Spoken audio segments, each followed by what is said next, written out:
Hi guys, here's one more story. It is about bees because we were sort of talking about bees this week when we were talking about Earth Day. And this kind of shows how bees are very, very important for the earth. They really are.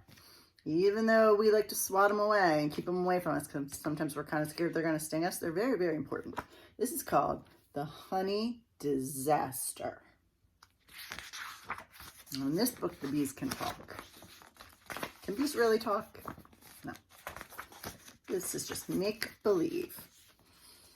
Barry Benson, that's his name. Barry Benson could hardly believe his eyes, but there it was, jar after jar of honey. Where did that store get all that honey? It's not right, Barry thought. The humans were stealing honey. Honey was made by bees for bees. They worked hard to make honey. Barry just had to do something. This is a catastrophe, he says. That night, Barry made a plan. He told his family at dinner, I, Barry B. Benson, am going to sue the human race.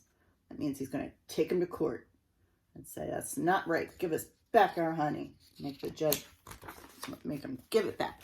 On the day of the trial, the courtroom was packed. Barry's friends, Adam and Vanessa, sat beside him. Barry was first to speak to the court. It's simple, he said. Bees make it, humans take it. It's kind of cute. The trial went on. Barry said bees on honey farms were treated badly. Lawyers for the humans fought back. He said, yes, they are. He said, no, they're not. Finally, the judge made up her mind. I agree with the bees, she said. We won, Barry cried. Hooray! Humans had to give back all of the honey. It was collected and returned to the bees. Look, the police are going around and saying, nope, give me that honey. No honey for you. Barry's plan was working. The bees had never seen so much honey. Soon they had way too much honey. Too much honey?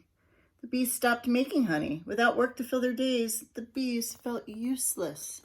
They didn't have anything to do all day. Kind of feels like Miss Redifer sometimes. Even worse, all the flowers began to die. The flowers needed the bees. The bees spread pollen when they gather nectar for the honey. Oh no, that doesn't look very beautiful.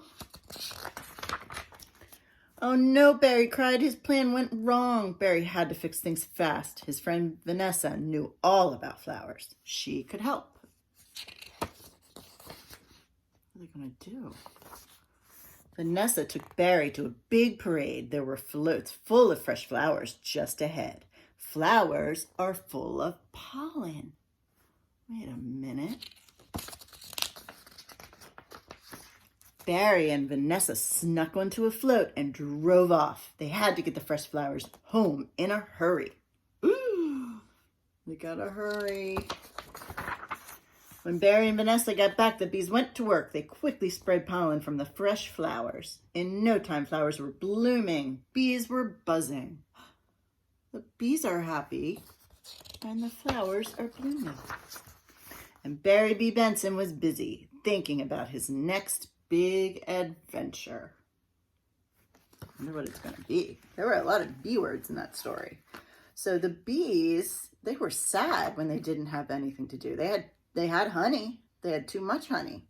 And so they didn't have anything to do. They were bored and they were sad. And the world looked bored and sad without any flowers.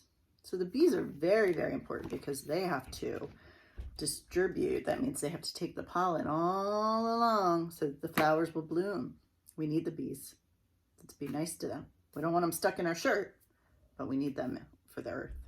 All right. I love you guys. Bye.